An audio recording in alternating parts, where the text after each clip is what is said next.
I would say don't be scared to niche down into something you care about. It's a scary proposition because you're worried you're going to miss out on something else. But I think if you have the courage to really choose that practice area and build that foundation with one focus, you're going to be doing something that you care about, that you can see through, that gets you through the hard days. And I just think that that's so worthwhile.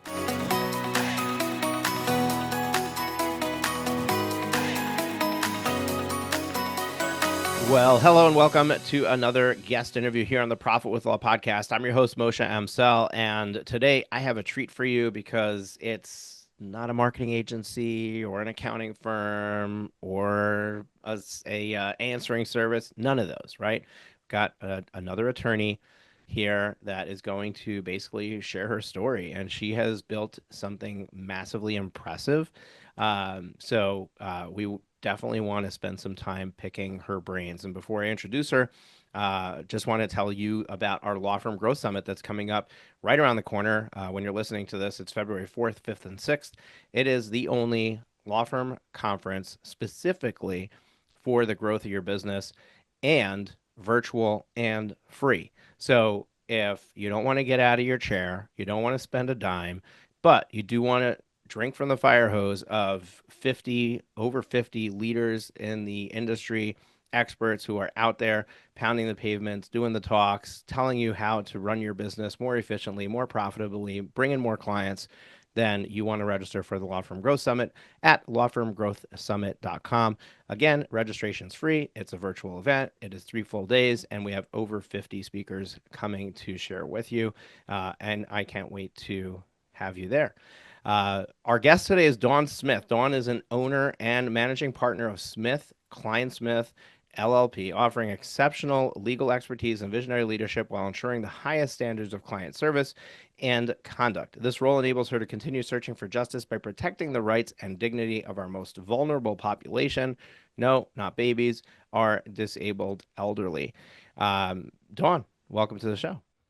Thank you so much for having me on. I'm so excited to be with you. And we are excited to have you. And, we got started talking in the green room. And then I said, I took a look at your website and I was like, okay, attorneys. And I'm scrolling. How many attorneys do you have? 20 or 20 plus attorneys in the firm is quite the feat, quite impressive. But people don't know who you are, or at least some of our listeners don't know who you are. So let's just start at the beginning. Tell us, your journey to becoming an attorney, your journey to owning a firm, your journey to just being passionate about getting behind the microphone here today to share with our audience. What led you here? Well, I appreciate that. I'll tell you, I've always wanted to be a lawyer from as long as I can remember. I was like 9 years old or something, and remembering back trying to figure out what was happening around that time in my life. That when I was writing my personal statement to get into law school, I figured that it probably had something to do with me being adopted by my mom's second husband. I just remember the interaction with the judge being so kind and caring, and just made a huge impact on me. And that just really just set my mind on becoming a lawyer. So went to law school, graduated from North Texas in Denton, just north of Dallas. Went to law school in California at Whittier Law School, practiced at an amazing plaintiff's firm where they let me do so much so early. I got to try 3 civil cases my first year out of law school, which is just crazy that they let me do what they did. And I just really loved representing people that needed a voice, where their rights had been violated. They didn't really know where to turn, and they needed somebody to stand up for them. Just standing in court next to my client, when the jury walks in, I still get goosebumps. I'm just silly that way. I just think that to be able to stand next to somebody that is just a person next to a huge corporation and get a fair shake in front of a jury of their peers, that I just think there's nothing better than that. And luckily, I've gotten to represent plaintiffs my whole life. And through some twists and turns, got to meet my partner And we have started a firm. We started in mass torts and asbestos, and we decided to kind of niche down into this specialized area: elder abuse, nursing home abuse, and neglect. We already had a national presence through asbestos, and we just were having lunch one day, and I said, why don't we do this nationally? So about 3 years ago, we niched down into just focusing exclusively on nursing home abuse and neglect. And we've been doing that since 2021. That's pretty incredible. And you know, one of the things that you started off saying is that, like you're afraid of niching down, too far. Like people, start as a generalist and then just kind of niche from there. And it's true for everything and everybody in every industry. Even myself, right? Like I've been afraid of niching down to one specific practice area of law, right? We serve all law firms, and it's so much harder to attract clients when you do everything, or you're a catch-all. Even people who are in personal injury, and they're afraid of like just doing bicycle or just doing scaffolding or just doing, but there's so much opportunity in every single one of those buckets. And when you get really specific about what you do, it becomes really easy for people to find you. And I think it's genius, but it takes a lot of a lot of guts. So, talk to me a little bit about that decision. I mean, I imagine the asbestos business wasn't bad, right? So how difficult was it to just decide to go all in on something when you might have had something that was already working? My partner and I really wanted to and still want to make an impact. We want our firm to really be able to achieve something in a particular area. And there were so many established firms in asbestos and mass torts that there was just no breaking through in that. Plus, Curtis had been practicing in nursing home abuse and neglect, since he started, and he was really passionate about this area. He was doing a lot of different things, and so did I, coming together. And there's such an underserved population, our elderly who've been abused and neglected, because you have to have specialized knowledge in the field. Plus, the cases are really expensive to work up.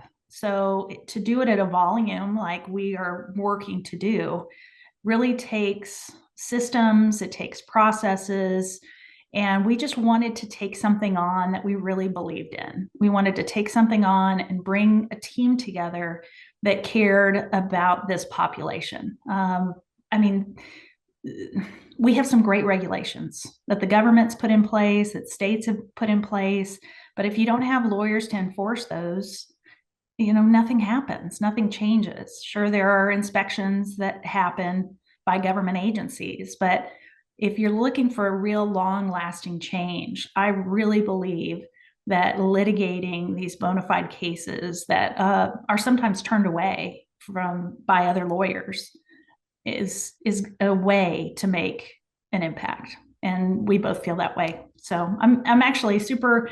It was scary, turning away cases, right? Sending huge cases that come in the door because you're like, nope, we don't do that. We only do this. That's scary, but I'm super proud that we made that choice to just really focus on this area.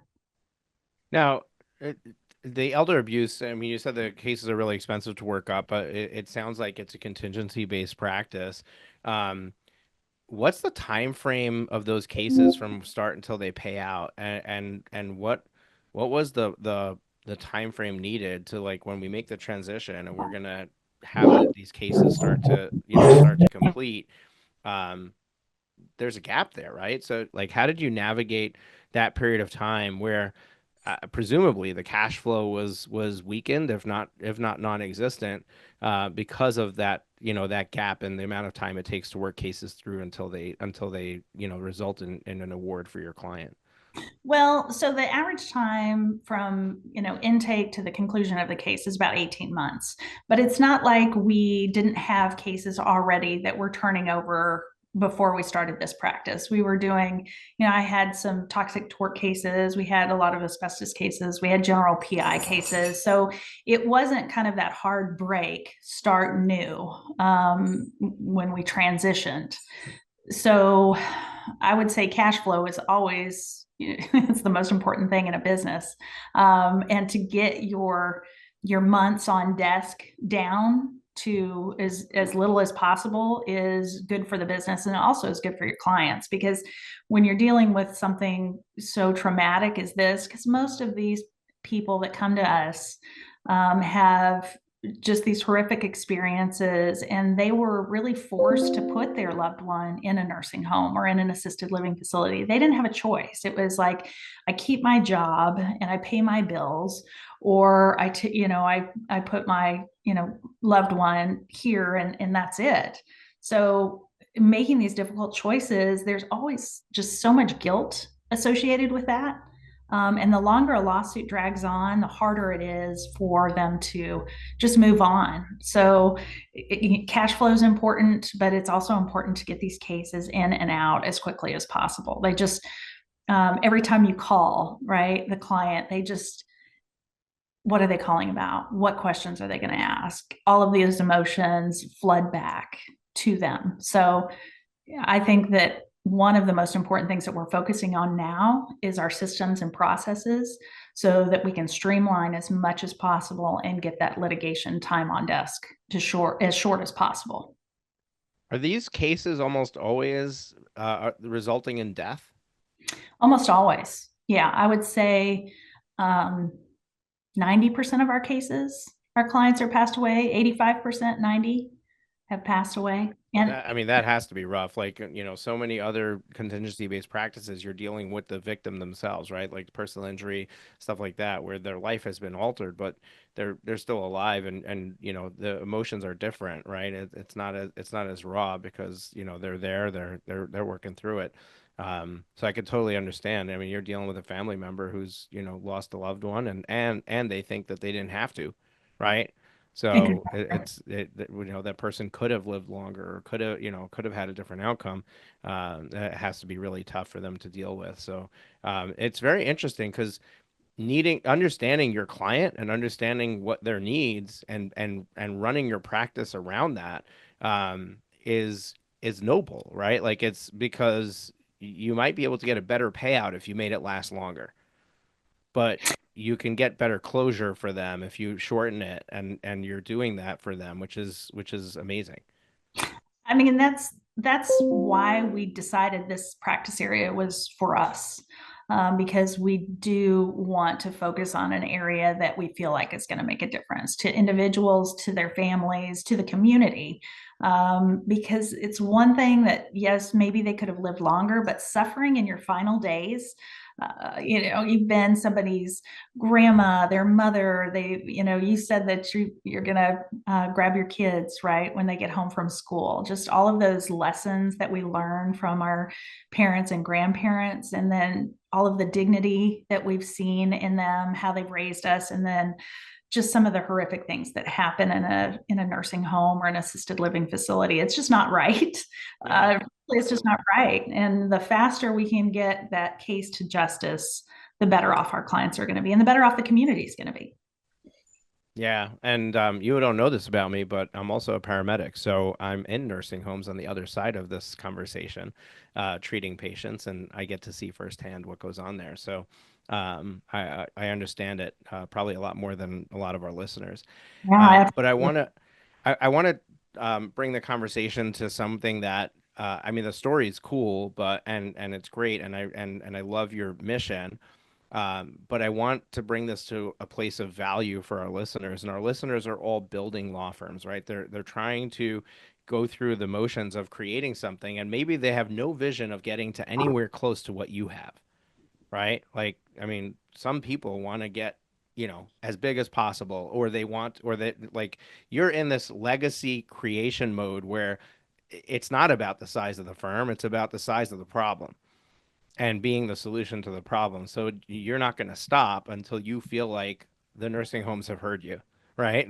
that's which right. which Yeah. might be which might be a much larger version of where you are today. for many, that's not the vision. They can't even think that big, and they just need to figure out how do I get to the 3 attorney, 4 attorney size, stuff like that. So there's a lot of different people in the room listening, but they're all doing the same thing. We're trying to build a law firm. So when you came into the firm, you didn't start it from scratch, right? When you came into the firm, what was the size and makeup of the firm? Because I want to understand where can I pull on your experiences to help our listeners with the growth of their own business. Well, the way we started was really just the three of us. Curtis Clinesmith and our partner Kobe Wooten, they started on this venture regarding asbestos litigation. And Curtis kept his own personal injury firm, and Kobe kept his. This was just kind of a side firm, a side Side gig, hustle. a side hustle. And then I had been litigating asbestos cases out of Mississippi for about a year. I left my practice in California and moved to Mississippi to handle asbestos cases, and they needed a litigator. So it just seemed like a great fit together. So it was really just the three of us to start. And then as we grew, we added 2 or 3 lawyers, but I would say through So the let's pause right there for a second. Okay, so yeah. it's the three of you. Let's just talk about the support staff side of it. What was needed at that stage of business where and were all three of you practicing attorneys, like you were just handling the cases, or was one of you really good at the sales and marketing piece? Like what was the break of um responsibility between the three partners, and then what did the support staff look like? I think that's such a good question because you need to stay in your own lane if you're going to partner with others. You really do. You need to bring in people that aren't good at what you're good at, or you want to have people focus on things that they're truly great at to make a firm work, I think. So if you're in a position to where you're a solo practitioner and you're thinking about partnering up with somebody else, partner up with somebody else that has skills that you don't have. Like Curtis is amazing at business. That's his passion. That's what he cares about the most out of anything. And I have always been super passionate about litigation. If I had a choice to, I don't know, be sitting here with you or be in trial, I would pick trial every day of the week. Now, not a Right. lot of don't take too much offense to that.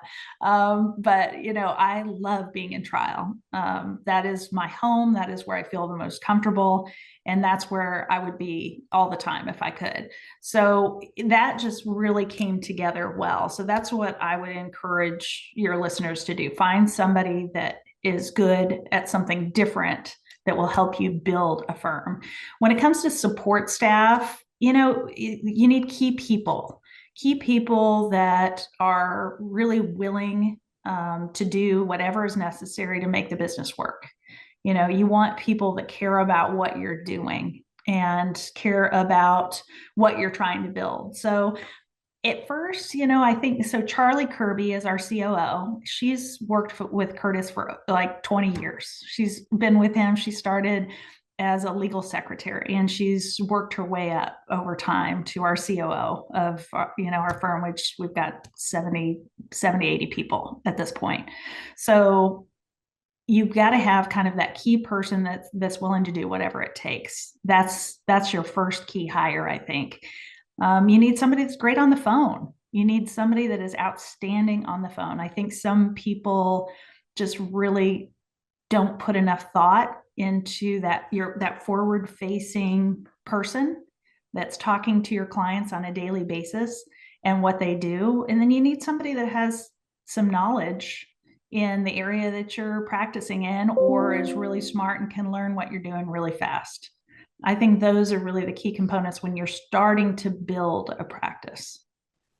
Yeah, I love that. And if we think back to that time, and I don't know if you remember who those people were when you first brought them on, did you make all those hires correctly at the beginning, or uh, did you go through some pain points and have to let some of them go before you found the people that were the right ones? Did I kiss a few frogs? Is that what you're asking me? Yeah. Oh yes, they were frogs. They were frogs. Um, Certainly, I would say that I don't know. I'm not great at hiring people. I really am not. I think that everybody kind of looks good. You try to trust your gut. We started doing personality tests about 5 or 6 years ago. I think that's really helped. We use Colby and Mhm. Print. Those are the two. Kobe and what? Print is the other Print. one I we never use. heard of print. We use Kobe here internally as well. Um, what is print? So print is more of a kind of focuses on your good self and your shadow self, Hmm. and talks about how to bring out the best in people and what brings out the worst in people, just how they operate. So, for example, our COO is a 1-8. Kind of, I'll say something kind of on the side here. Curtis and I have almost identical Colby scores and almost identical print scores, which is kind of crazy. You know, Right. you're looking to usually combine scores to get balance. So he and I are both really hard headed, and those scores are so true. It's shocking how accurate they are. But like Charlie Kirby, her score is a 1-8, and one means she wants everything to be perfect and right. And the 8 is wanting to be strong and independent. So those are great qualities for a leader. You know, you have scores from 1 to 9, and you have those two personality types that mesh together. So those scores have been really helpful when it comes to hiring people. There's all kinds of other tests that you can do that are a lot less expensive too, like DISC.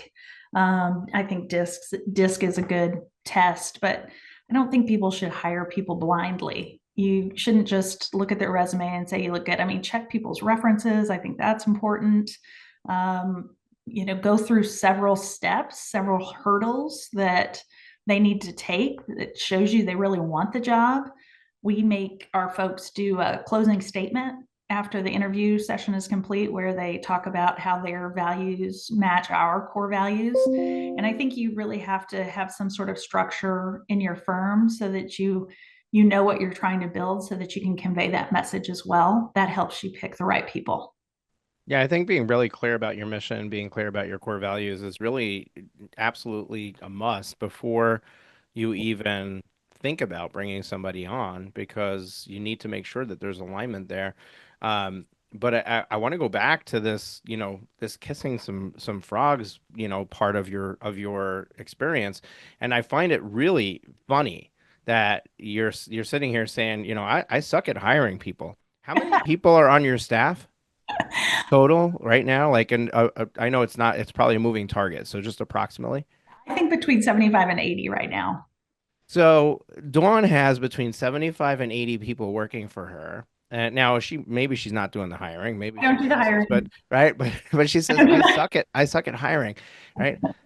Every single person listening to this, I mean, just take note of that because if you suck at hiring, what's your excuse? Right?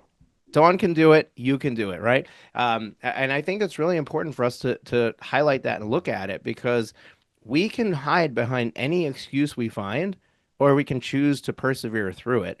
And I want to go back to this idea of kissing frogs, right? Like you made some bad hires. What was the process of overcoming that?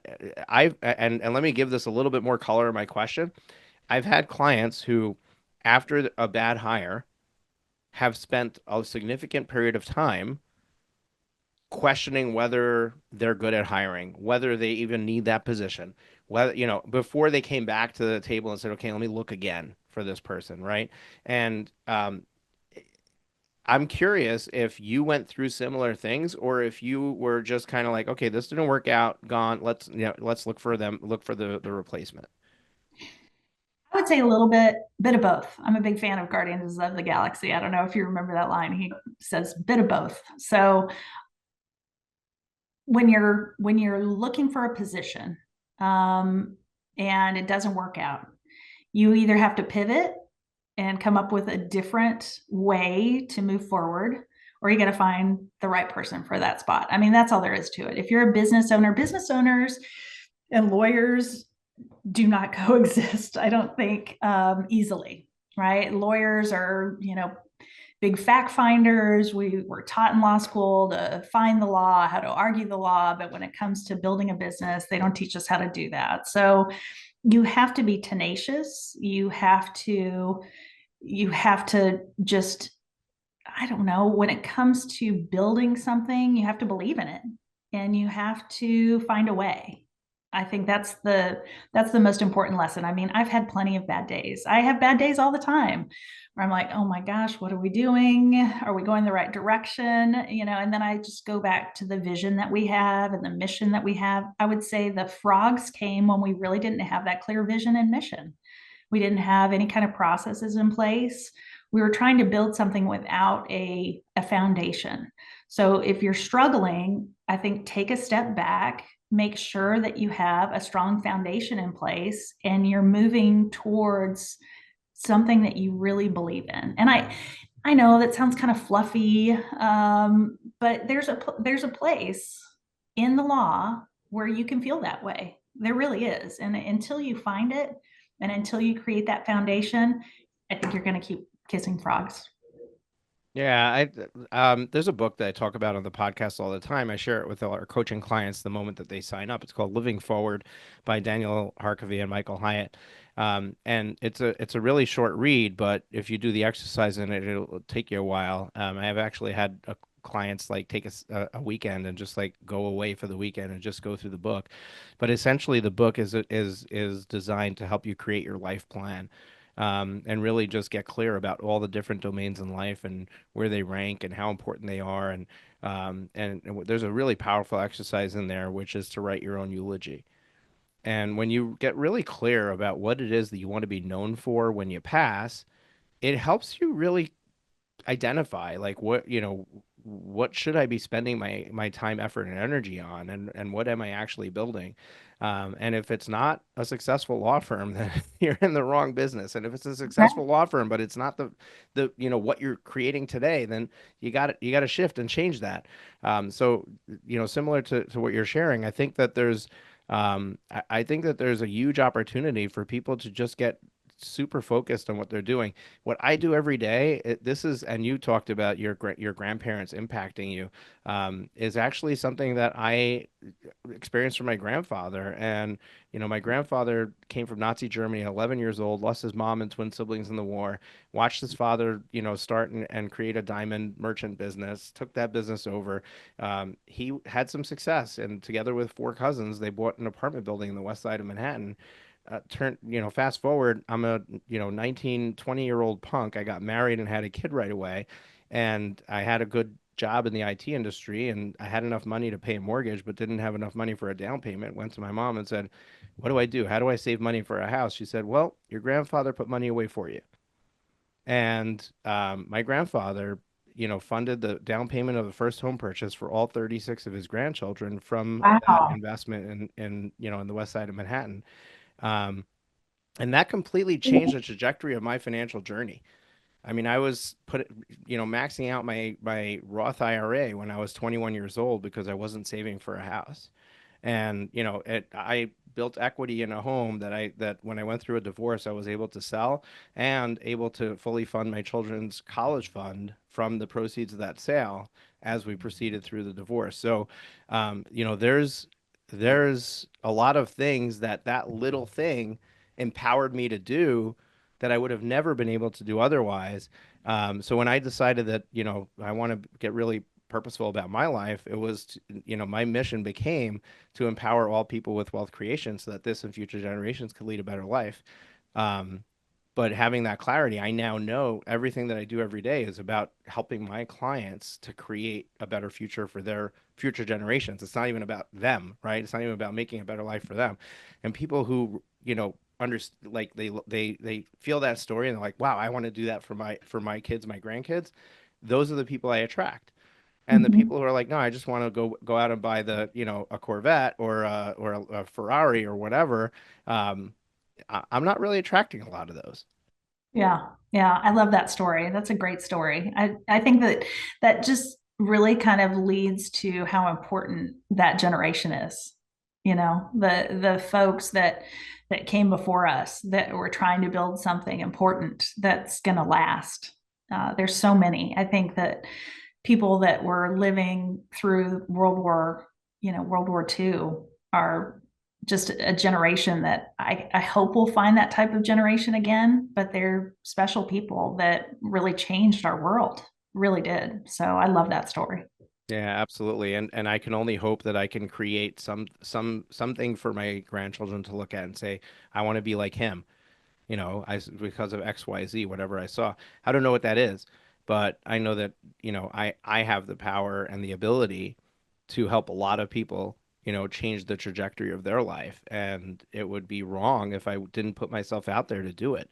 And I think that for listeners, the story, and you told me in the green room, we didn't even talk about empowering women and really, inspiring women to be leaders and to grow their firm and to, no holds back.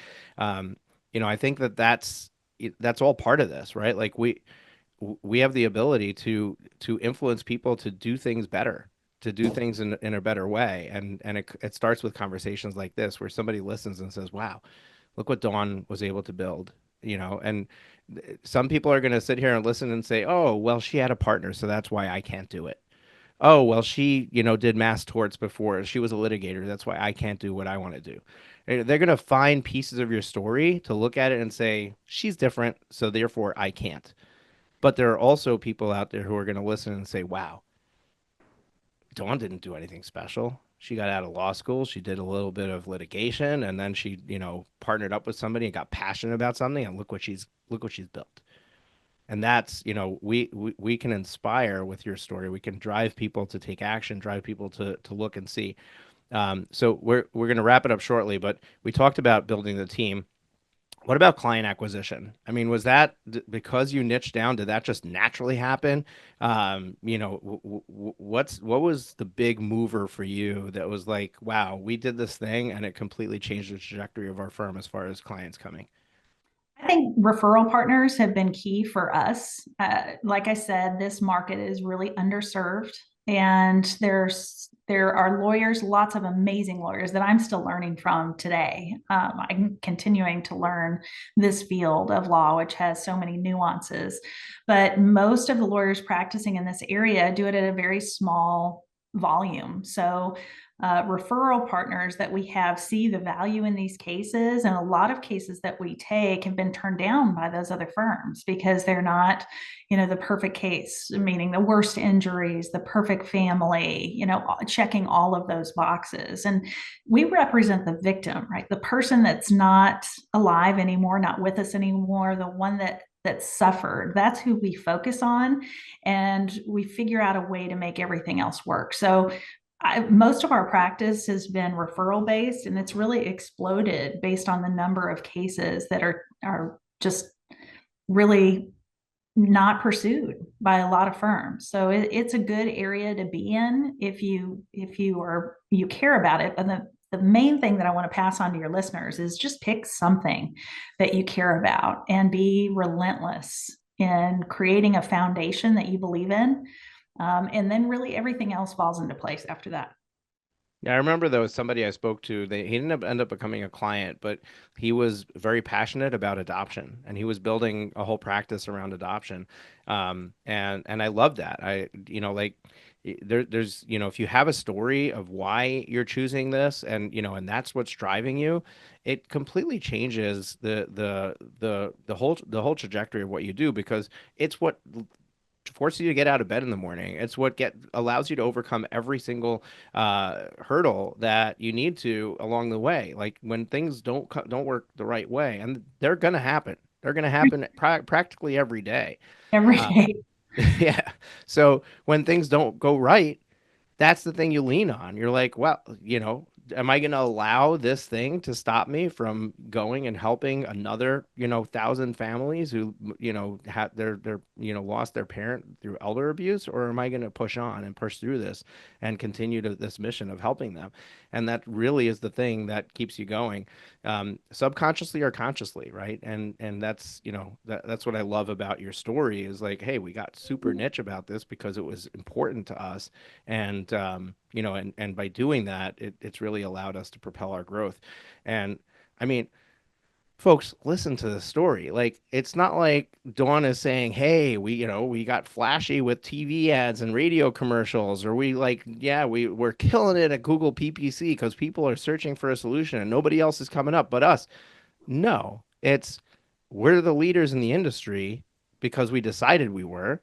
So we went out to all the other lawyers and said, hey, if you have a case like this, we can help you. That's right. And, and that's driving a 70, 80 person law firm to grow. Like, this is just phenomenal and mind boggling if you think about it.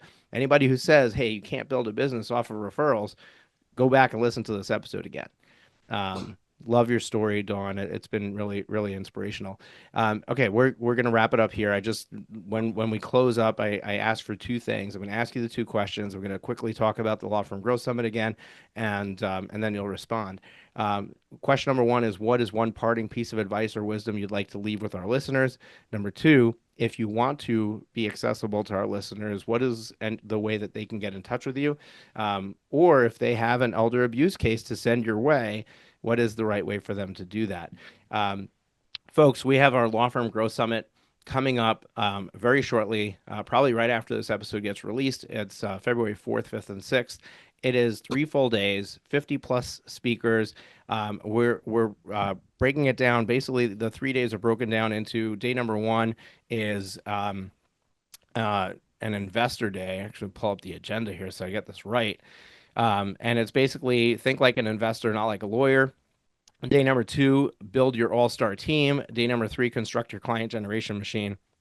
And basically, we have a ton of content around those three areas to help you grow your business.